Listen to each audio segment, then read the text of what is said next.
comenzamos un viaje que nos va a llevar a conocer ciudades conectadas por el mar Mediterráneo. Milán, antigua capital de Italia, hoy es conocida como la ciudad de la moda, pero tenía canales como Venecia que incluso fueron diseñados por Leonardo da Vinci. Venecia, antigua potencia y una de las ciudades más hermosas del mundo, incluyendo a las islas de Murano y Burano. Dubrovnik en Croacia, con su casco antiguo perfectamente conservado. Bari en el sur de Italia, donde todavía hoy las señoras hacen la pasta a mano en el medio de la calle. Y luego nos vamos a las islas griegas para descubrir lugares encantadores en los acantilados de Santorini o playas paradisíacas en la isla de Míkonos. Un recorrido que nos va a llevar a conocer algunas de las ciudades más impresionantes del planeta y paisajes espectaculares que combinan historia, tradiciones y mucha diversión. A través del Mediterráneo vamos a recorrer el sur de Europa.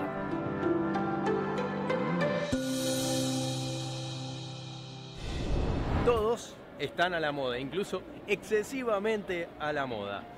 A veces, mirando a la gente, uno piensa si realmente son extremadamente vanguardistas o si realmente son un mamarracho. Cuando miro a una persona, no sé si está mal vestida o muy bien vestida, algo que supera mis conocimientos. Bueno, en Italia esto se ve permanentemente y en Milán específicamente. Nací en la Cula de Maroñas, me crié en Aparicio Saravia y Acrópolis. O sea que tu familia en el año 45 se fue para allá. Sí. Me imagino que después de la guerra, ¿no? Sí, obviamente. Huyendo de la guerra. Sí. ¿Y vos después volviste? Volví en el 2002 para aquí. ¿Y qué haces aquí? Con los caballos de carrera. O sea, los hijos que van a la escuela aquí. El más grande, por ejemplo, vino cuando tenía 6 años, pero no podés decirle vámonos para Uruguay ahora porque está habituado.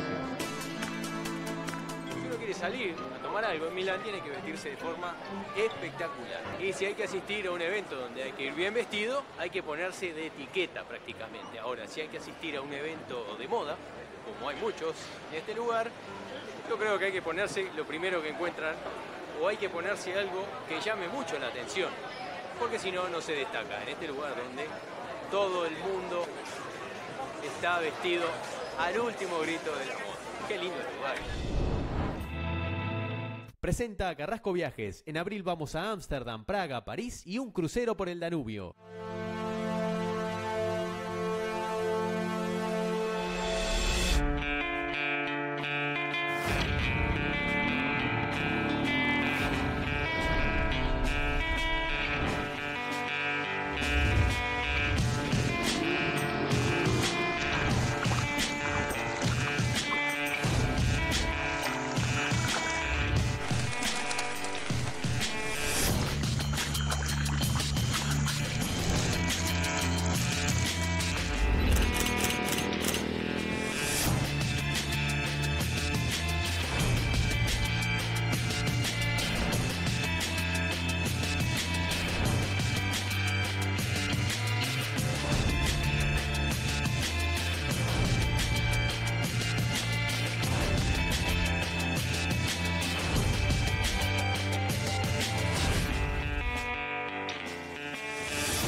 El 13 de abril salimos para conocer una zona única de Europa de una manera inolvidable. Ámsterdam, Praga y París, recorriendo el Danubio en una de las compañías de cruceros fluviales más prestigiosas del mundo, con todo incluido, cupos muy limitados. Informate por el 26048330 o en carrascoviajes.com.uy.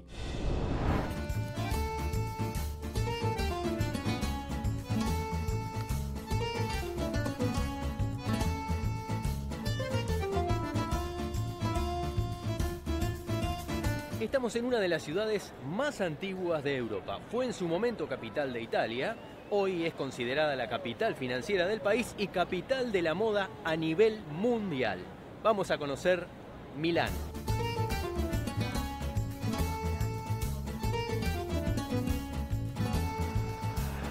Y en este lugar la gente tiene glamour hasta para andar en bicicleta.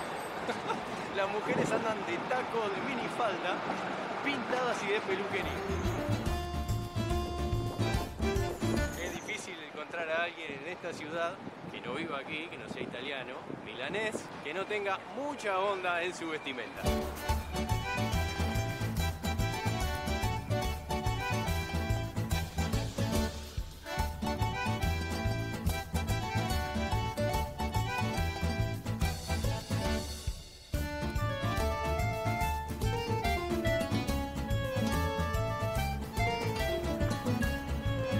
Estamos llegando a una de las obras más impresionantes de la arquitectura de esta ciudad, la Catedral o el Duomo de Milán.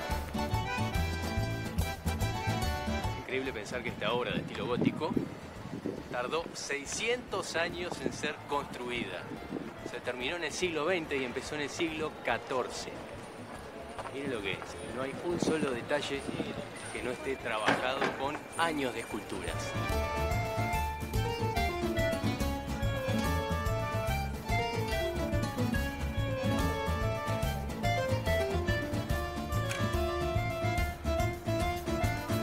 Estamos llegando al centro de la ciudad de Milán, el centro histórico, el centro medieval y además el punto desde el cual se irradian las calles.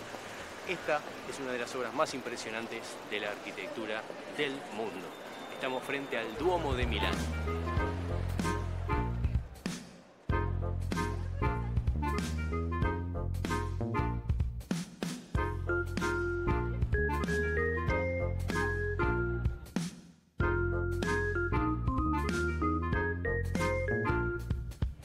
Para los amantes de la moda, este es el paraíso. Realmente, aquí no se ve ningún italiano mal vestido.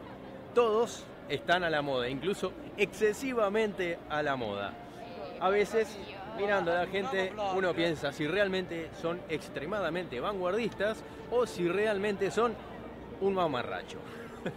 Hablando claro, porque hay veces, por ejemplo, para mí, que no soy muy entendido en el tema, en que cuando miro a una persona no sé si está mal vestida o muy bien vestida, algo que supera mis conocimientos. Bueno, en Italia esto se ve permanentemente y en Milán específicamente. Así que vamos a recorrer un poco la ciudad, vamos a empezar a conocer este lugar cargado de historia y cargado de actualidad, porque desde aquí es de donde salen en gran medida los diseños que después se hacen tendencia en diferentes partes del mundo. Esta, por ejemplo, es la sede de la Semana de la Moda de Milán. Y para conocer también ese punto de vista, vamos a descubrir cómo es esta Semana de la Moda, porque estamos justamente en ese momento. Así que vamos a empezar a recorrer esta ciudad increíble que tiene mucho para descubrir, empezando con las joyas de la arquitectura, siguiendo por el movimiento impresionante de gente de todas partes del mundo y de todas las edades que llegan hasta este lugar. La plaza central es el punto desde donde se irradian históricamente las calles que la antigua ciudad medieval fue conformando a partir de este preciso lugar. La iglesia, el Duomo de Milán, es uno de los edificios más impresionantes de todos los tiempos. La galería, que tiene más de 130 años, parece construida ayer. Y además fue, por ejemplo, uno de los puntos de referencia que se utilizó para después construir la Torre Eiffel. Así que tengan en cuenta la cantidad de elementos impresionantes de todo tipo que salieron y todavía siguen saliendo de esta ciudad increíble, que después fueron generando cosas en diferentes partes del mundo. Así que no da mucho más para hablar, simplemente vamos a empezar a recorrer y a descubrir esta hermosísima ciudad de Milán.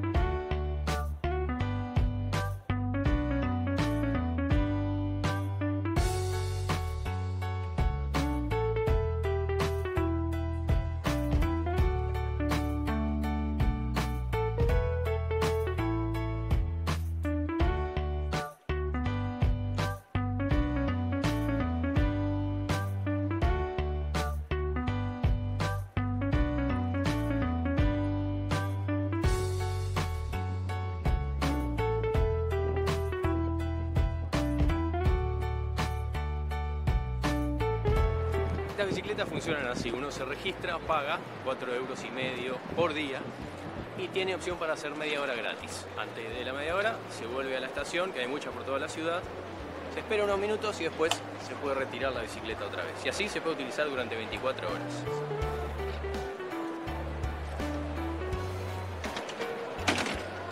Ahí quedó bloqueado.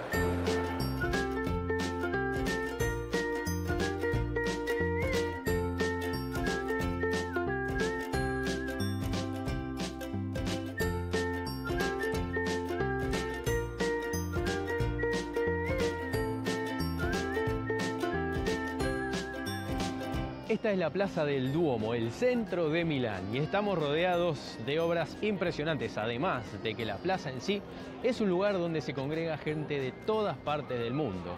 Al fondo está el Duomo de Milán. Esta es considerada una de las iglesias católicas más grandes de todo el mundo. Tiene 157 metros de largo y capacidad para 40.000 personas.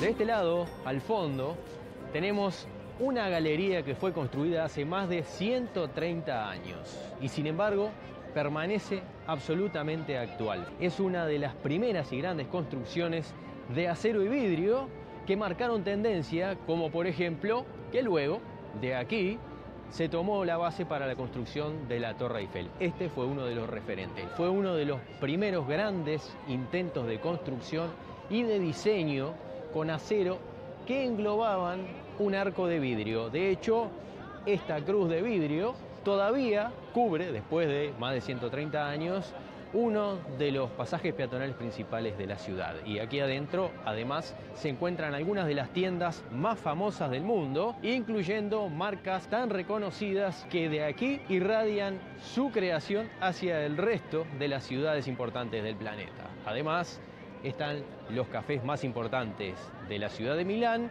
algunos de los restaurantes más importantes de Italia, y todo esto junto a la plaza y en muy pocos metros cuadrados. O sea que parados en este lugar podemos pasar horas e incluso días recorriendo las galerías, los monumentos. Aquí además se instala la Semana de la Moda de Milán, en la que es considerada la capital mundial de la moda. Así que recorriendo esta ciudad uno puede impregnarse del diseño y además conocer gran parte de la historia, no solamente de Italia, sino de toda Europa, porque esta además es una de las ciudades más antiguas de todo el continente europeo.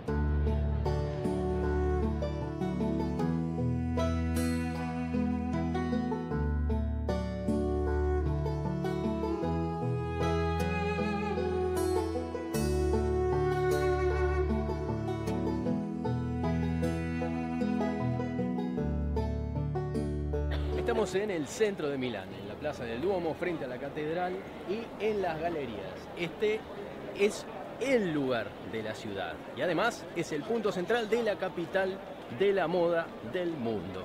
Así que para saber cuánto cuesta, por ejemplo, tomar algo, acá me voy a sentar en este bar, que es uno de los mejor ubicados, y vamos a ver cuánto sale, por ejemplo, tomar un café o tomar una cerveza, para tener una idea de los precios, porque generalmente uno se imagina que en estos sitios cuesta todo muy caro. A veces sí y a veces no.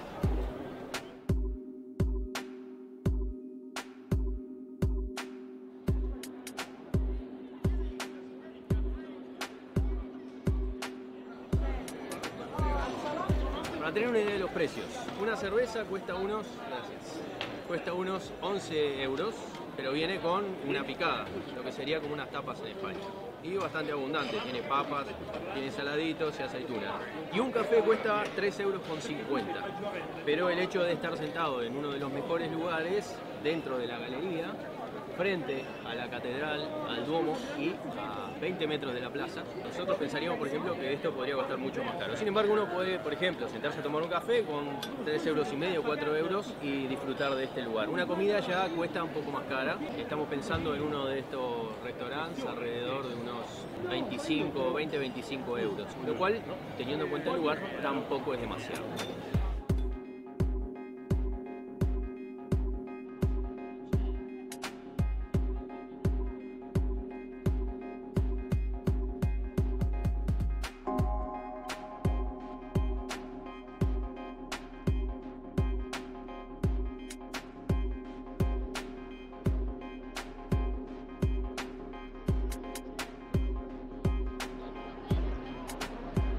Víctor Manuel II fue el primer rey de la Italia unificada y ese es el nombre que se le dio a esta galería. Fue construida en el año 1877, tiene más de 130 años y sin embargo continúa totalmente vigente. Son dos calles peatonales que se cruzan de forma perpendicular y están cubiertas por arcos de acero y vidrio, una construcción vanguardista para la época.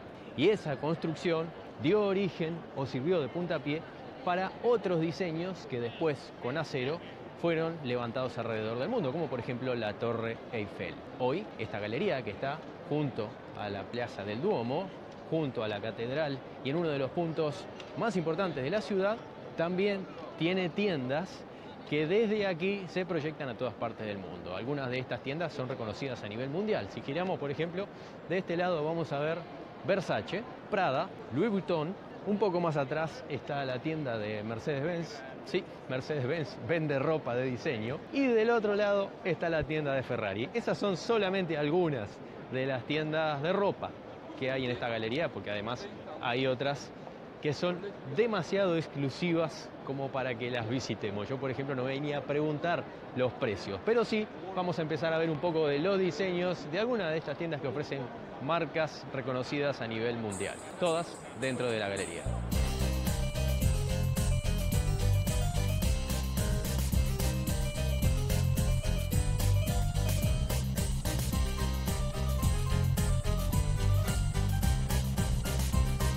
Y nos encontramos con uruguayos que hace mucho tiempo que viven acá. ¿Cuánto hace que viven acá ustedes? 15 años ya. 15 años. 15 años. Sí, 15 años. ¿Y te viniste vos solo con la familia? Sí, primero me vine yo, trabajé un año y después tuve la oportunidad de poder traer a mi hijo que nació allá, y a mi mujer. Sí. ¿Y te viniste por qué? ¿Por trabajo? Por trabajo.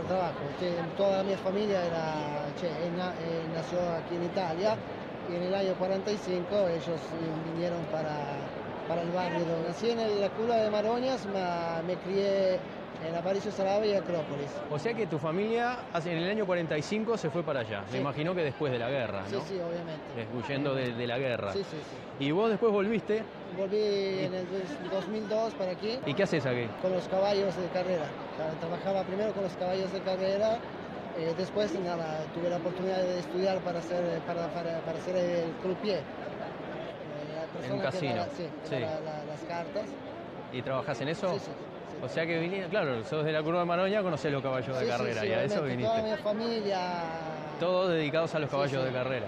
O sea que la carrera de caballo al casino siempre metido en el juego. Sí, siempre en torno a eso.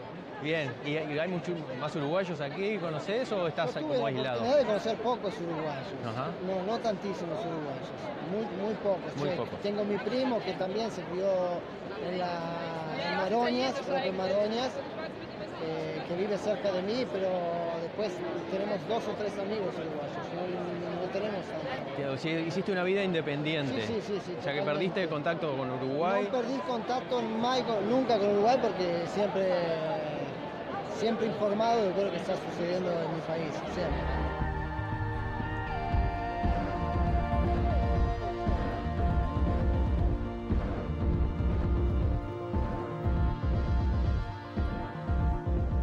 ¿Idea de volver o te querés quedar? Si fuera por mí, volvería mañana mismo, pero ¿Tenés familia? ya los gurises están, digamos, ya están muy habituados a esta vida. ¿Vos viniste con tu esposa de Uruguay? Sí. Vine con ella, nos vimos, ella empezó a trabajar. ¿Y cómo es vivir acá comparado con Uruguay? Tenemos mucha cultura parecida, ¿no? Sí, porque donde yo nací, lo saben todos, aunque todos los uruguayos, las calles se llaman Génova, Florencia, en Maroña, sí. Se llaman todas como si fueran, digamos, las ciudades de aquí de Italia. Per esto quiere decir que donde me crié yo es un barrio donde hicieron italianos y españoles. Es una de las ciudades con mayor movimiento económico de Italia, ¿no? Y de Europa. Se trabaja mucho, se está bien, pero tenés que trabajar, no te regala ninguno te regala nada. Claro. Como en todos lados. Nosotros en mi país me dices en Uruguay, guarda, te aseguro que habrás un trabajo y me voy mañana mismo, personalmente. Si te digo a eso que puedo irme, es imposible porque tengo ya los hijos que van a la escuela aquí. El más grande, por ejemplo, vino cuando tenía 6 años, pero no podés decirle vámonos para Uruguay ahora porque está habituado.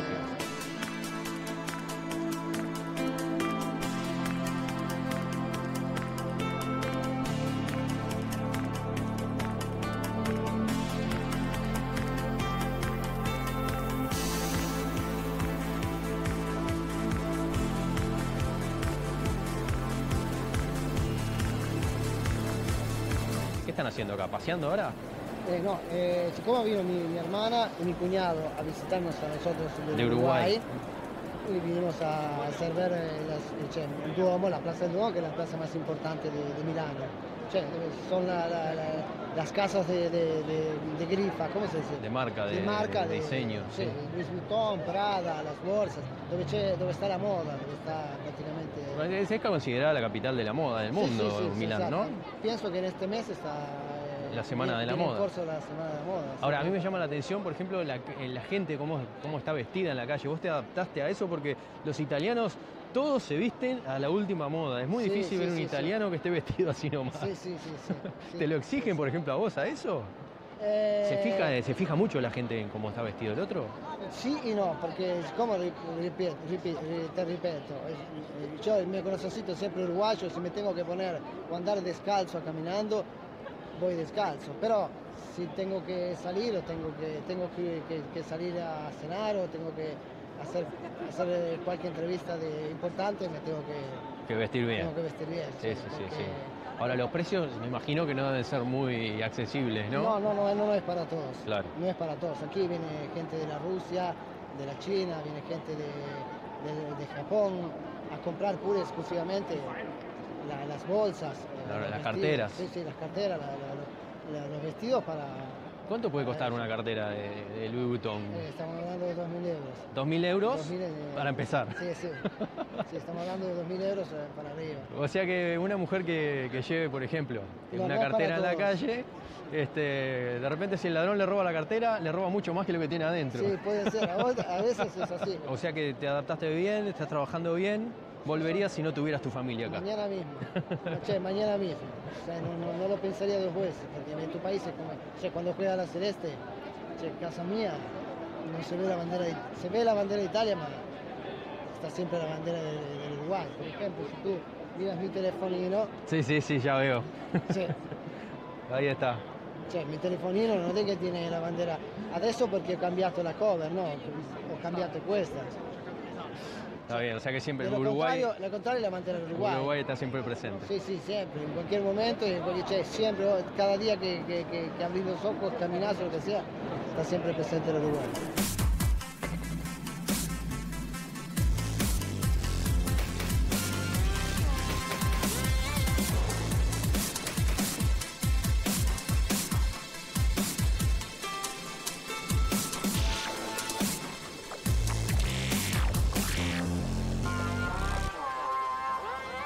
Y como esta ciudad tiene movimiento las 24 horas, se acaba de poner el sol, así que vamos a dar una vuelta en bicicleta por las peatonales, porque las tiendas de día son una cosa, pero de noche con la iluminación cambian completamente. Lo que no cambia es la gente que todo el tiempo está recorriendo estas peatonales y entrando a comprar a las tiendas. Algunas tienen precios accesibles y otras realmente son bastante caras, arrancan de los $2.000 para arriba cada artículo. Sin embargo, hay gente que viene a comprar estos productos. Así que vamos a dar una vuelta para ver qué personas son las que compran en las tiendas de alto nivel. Por lo que estuvimos viendo, generalmente son asiáticos, que vienen a buscar las marcas originales, porque increíblemente son ellos los que lo producen. La mayoría de las carteras que valen $5.000, $6.000 son producidas justamente en China por estas marcas de muy buena calidad, son originales. Pero lo extraño es que los chinos tengan que viajar hasta Milán para comprar los productos que ellos mismos confeccionan a precios exorbitantes. Seguramente 100 o 1000 veces más caros que lo que salen al ser producidos en la fábrica china. Vamos a ver qué encontramos por la calle.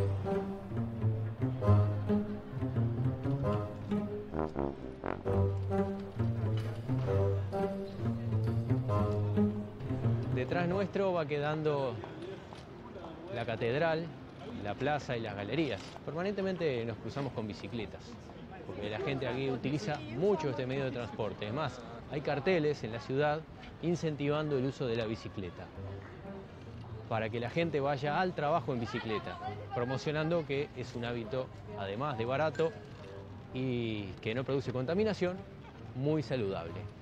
Decíamos que detrás estamos dejando la plaza, la catedral, y siguiendo por estas peatonales nos vamos cruzando con diferentes plazas. Todas estas vías de comunicación están marcadas por el tranvía, que es un medio de transporte muy rápido y efectivo para ir por el centro de la ciudad. Por ejemplo, ahora está terminando la peatonal, cruzamos la vía del tranvía, yo sigo a la gente, la luz está en roja, pero acá todo el mundo cruza con la luz roja cuando no viene nada. De hecho, en Sudamérica estamos generalmente hechos con el ADN de los inmigrantes italianos y españoles, entonces hacemos a veces lo mismo y son costumbres, malas costumbres que heredamos. Lo que vemos del otro lado es el Palacio Sforza, es un castillo que pertenecía a una de las familias, a la familia más influyente de esta región.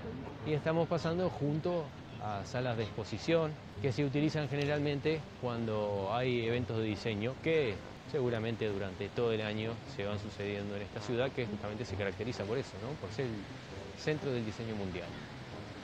Ahora sí, la luz está verde. Qué lugar increíble. Una fuente gigante, y miren lo que es el palacio, el castillo, es algo fuera de lo normal. Pensando que esto fue construido para la vivienda de una sola familia, es algo desmesurado, ostentando el poder que tenían en esa época en que literalmente hacían, deshacían y decidían la vida y la muerte de las personas.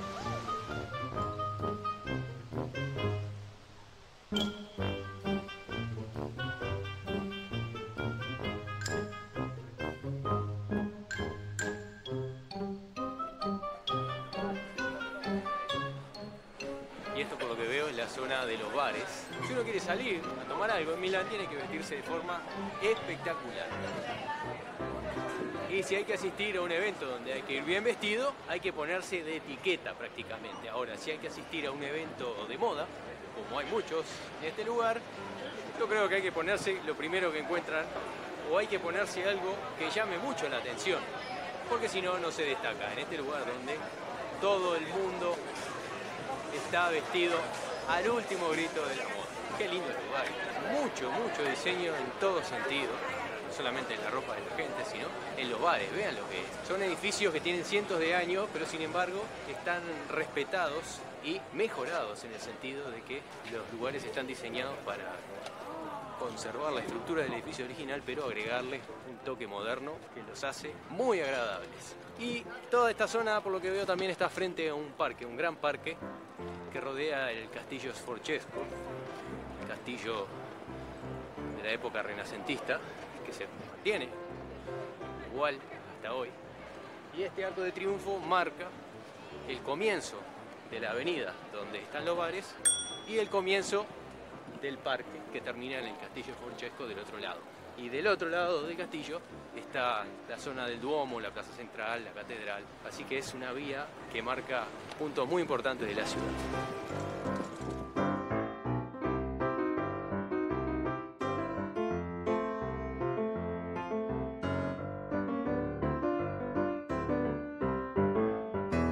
Esta pequeña plaza resume bastante bien la historia antigua y moderna del poder en la ciudad de Milán. Lo que tenemos al fondo, de este lado, es la Bolsa de Comercio, pero antes era un antiguo palacio de la época del Renacimiento. Estos palacios eran las casas donde vivían las familias adineradas de la época, como por ejemplo los Sforza. Estos palacios también hoy contienen instituciones muy importantes que generan poder desde Milán hacia el resto de Italia, como la Bolsa de Comercio o del otro lado el Duomo, la Catedral de Milán.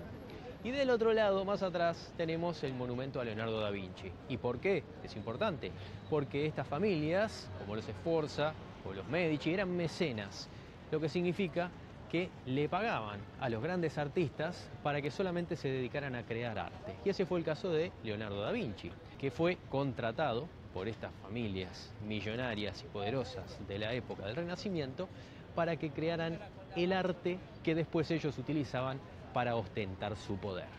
Así que estamos parados no solamente en un punto donde hoy se refleja el poder actual, como la Bolsa de Comercio, sino también en un lugar desde donde se gestó el poder de este lugar, de la capital comercial de Milán y de la región, a través de las familias ricas que dominaban prácticamente toda Italia.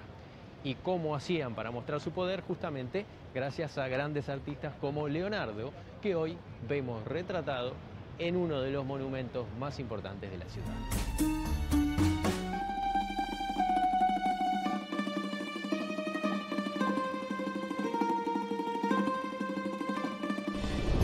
Nuestras manos tienen miles de microorganismos que causan enfermedades, como lo vemos en el cultivo de bacterias realizado en este celular. La única forma de prevenirlas es lavando tus manos regularmente. En el mes mundial del lavado de manos, Lifebuoy te invita a difundir conciencia y prevenir enfermedades. Y como esto es muy importante aprenderlo desde pequeño, Lifebuoy estará obsequiando kits de estudio para las escuelas para hacer este mismo experimento junto a la maestra y compañeros y aprender de primera mano qué es lo que hay en las cosas que tocamos. Si querés saber cómo acceder a uno, entra a la fanpage de Lifebuoy en Facebook.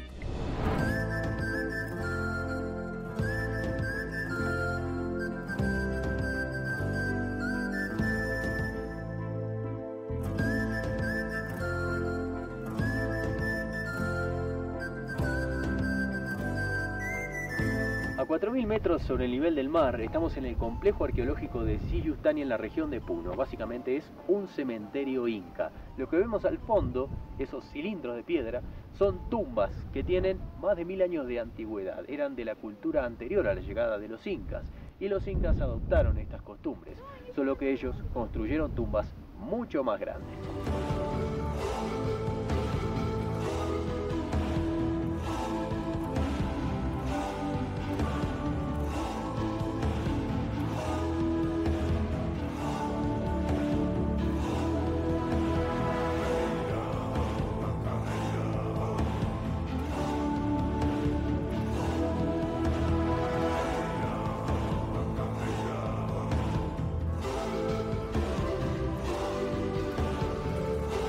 La diferencia de tamaño entre estas tumbas anteriores y las tumbas incas es evidente. Observen el tamaño de esta enorme tumba que fue partida por un rayo hace 500 años.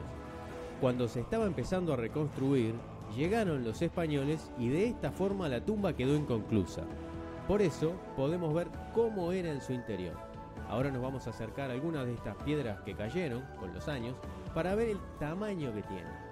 Y lo interesante es que como este complejo se paró, la construcción se detuvo por las guerras que hubieron entre los dos últimos incas que peleaban entre sí y después por la llegada de los españoles, tenemos tumbas que todavía tienen la rampa que se utilizaba para subir estos enormes bloques tallados de piedra. Observen la altura que tiene esta tumba comparada con el tamaño de una persona.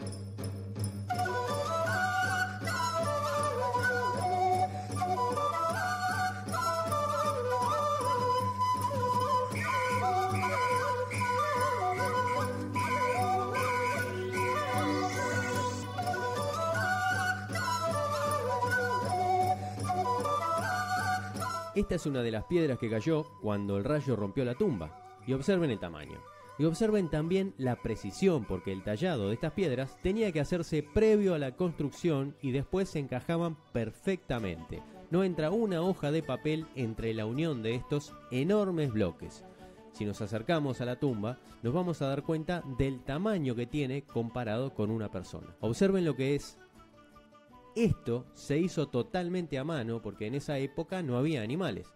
Los incas no tenían bestias de carga, caballos ni mulas, o sea que estos enormes bloques fueron traídos y puestos en su lugar, todos por fuerza humana.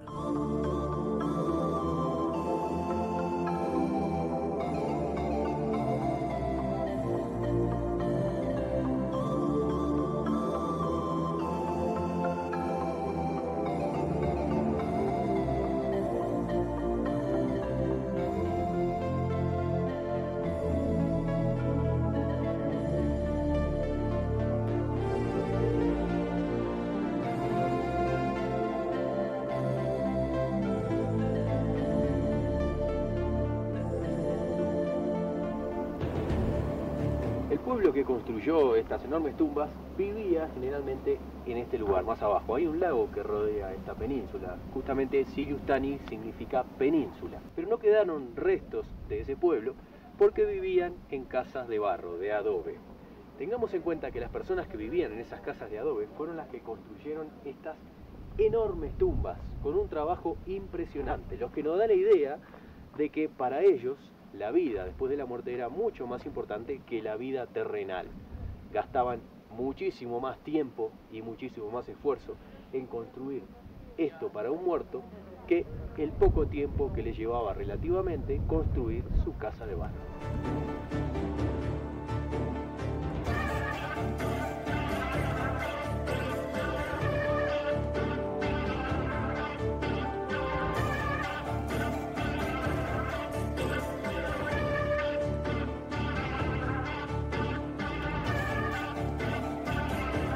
Hay diferentes teorías sobre cómo fueron construidos estos bloques y colocados en este lugar. Aquí lo vemos en forma de enormes tumbas, pero también pueden ser las grandes construcciones de Machu Picchu o las pirámides de Egipto. Una de estas teorías, apoyada por millones de personas, es que no fueron hechas por seres por lo menos de la Tierra, o por lo menos que la tecnología fue traída de otra civilización extraterrestre. Uno parándose al lado de estos enormes bloques y pensando que un ser humano solamente con sus manos puede haberlo construido, por lo menos tiene cierta duda al respecto de cómo fueron colocadas estas piedras.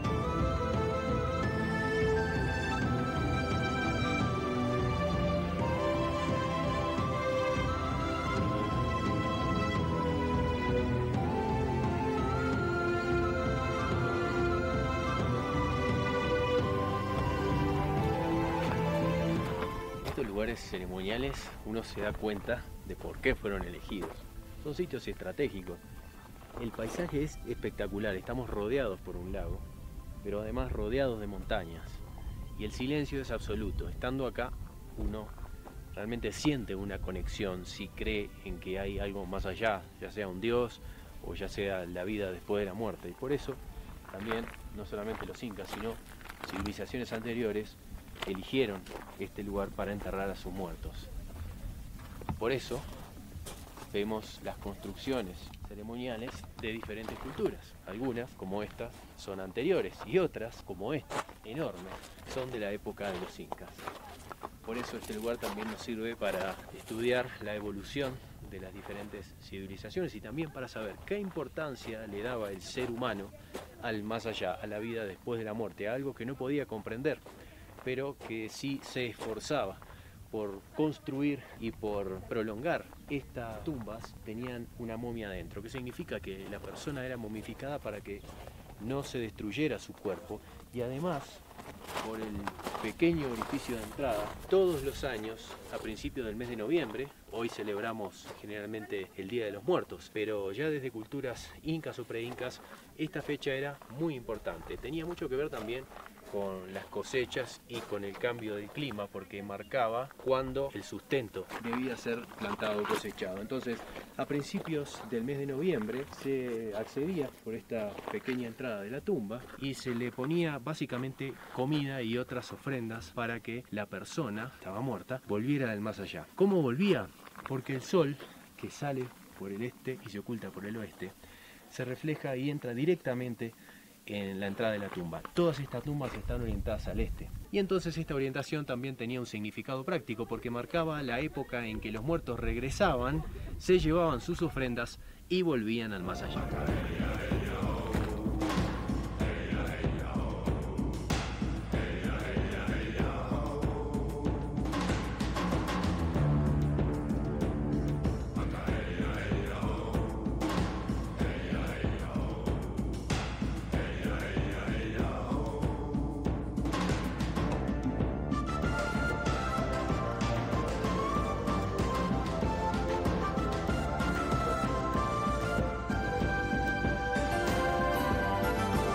A 4.000 metros sobre el nivel del mar. Esta es la península de Siyustani.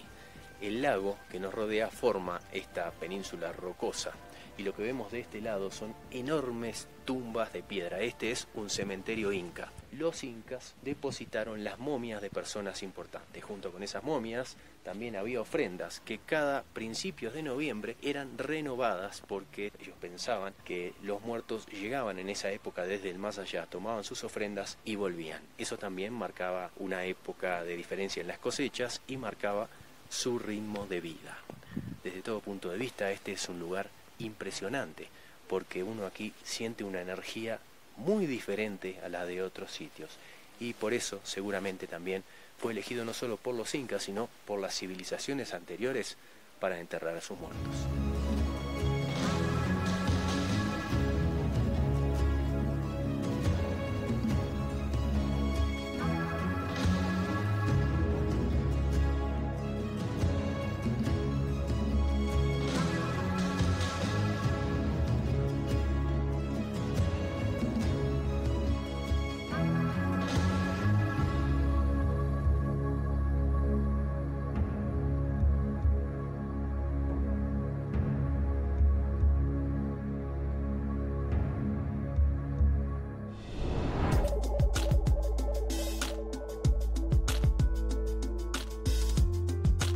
Conectar a la ciudad a través de un sistema de canales con otros ríos para llegar al mar podría haber sido una excelente idea si no fuera porque el terreno está en desnivel, y podría también haber sido una catástrofe porque la ciudad hubiera quedado inundada con el agua de estos ríos. Para solucionar este problema, Leonardo da Vinci ya trabajaba en un sistema de esclusas.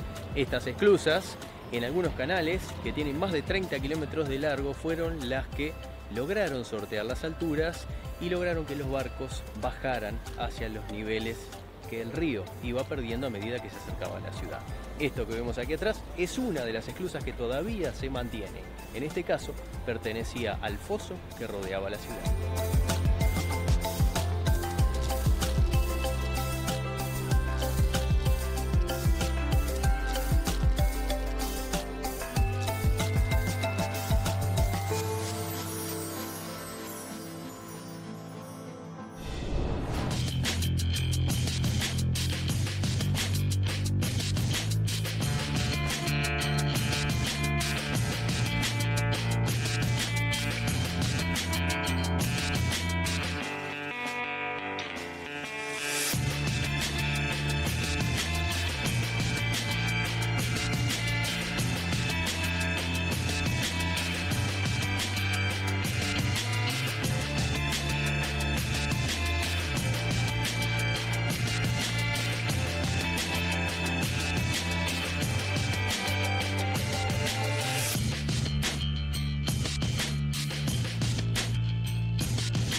Presentó Carrasco Viajes. En abril vamos a Ámsterdam, Praga, París y un crucero por el Danubio.